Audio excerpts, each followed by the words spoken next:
Okay, it was brought up a while back about the parable of the vineyard workers. Question was raised. Does this show that all Christians, no matter how faithful or less faithful, more, will get rewarded the same, paid the same? For the kingdom of heaven is like a landowner who went out early in the morning to hire men to work in his vineyard. Notice this is a parable about what comprises the kingdom of heaven. Not a whole picture, but a part of a picture of the kingdom of heaven. He agreed to pay them a denarius for the day and sent them into his vineyard. About the third hour, he went out and saw others standing in the marketplace doing nothing. He told them, "You also go and work in my vineyard, and I will pay you whatever is right."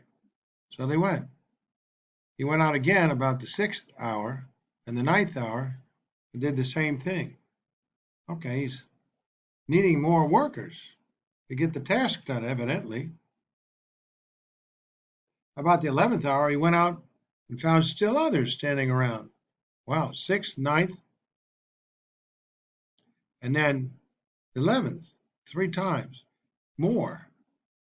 So it's four times looking for workers. He asked them, "Why have you been standing here all day long doing nothing?" "Because no one has hired us," they answered. He said to them, "You also go and work in my vineyard." When evening came, the owner of the vineyard said to his foreman, "Call the workers and pay them their wages, beginning with the last ones hired and going on to the first." The workers who were hired about the 11th hour came, and each received a denarius. Wow, all day's pay for just a little bit of work. So when those came who were hired first, they expected to receive more. But each one of them also received a denarius. When they received it, they began to grumble against the landowner. These men who were hired last worked only 1 hour. 11th hour, they only worked 1 hour. They said, "And you have made them equal to us who have borne the burden of the work of the heat of the day." But he answered one of them, "Friend, I'm not being unfair to you.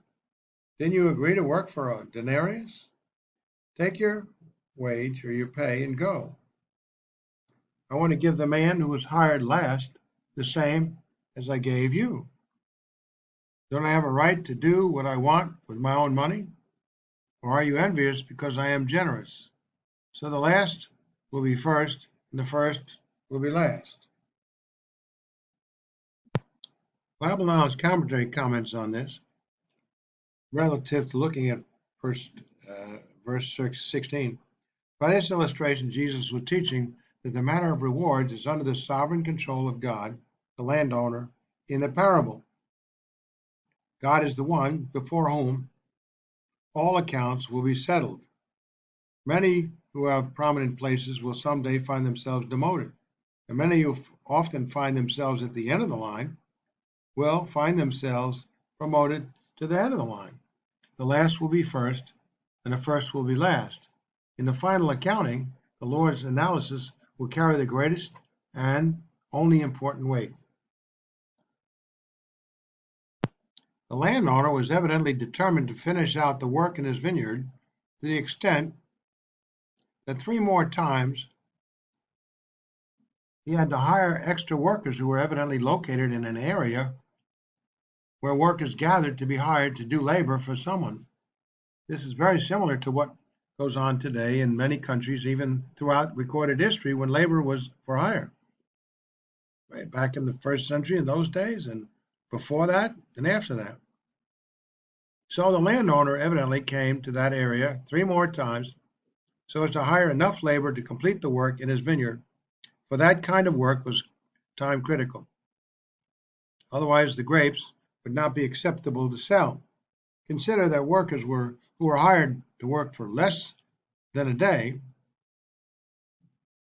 even only a few hours of the day, may not choose to go to work on the landowner's property if they were not given an incentive to do the work for less than a day, and even only a few hours. So the landowner, in this parable, offered a whole day's pay for those workers who only were to work part of the day.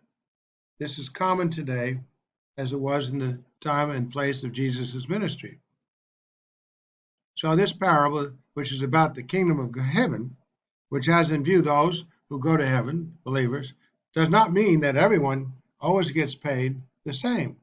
It does not mean that believers all get rewarded the same no matter how faithful they were in their mortal lives, as some maintain.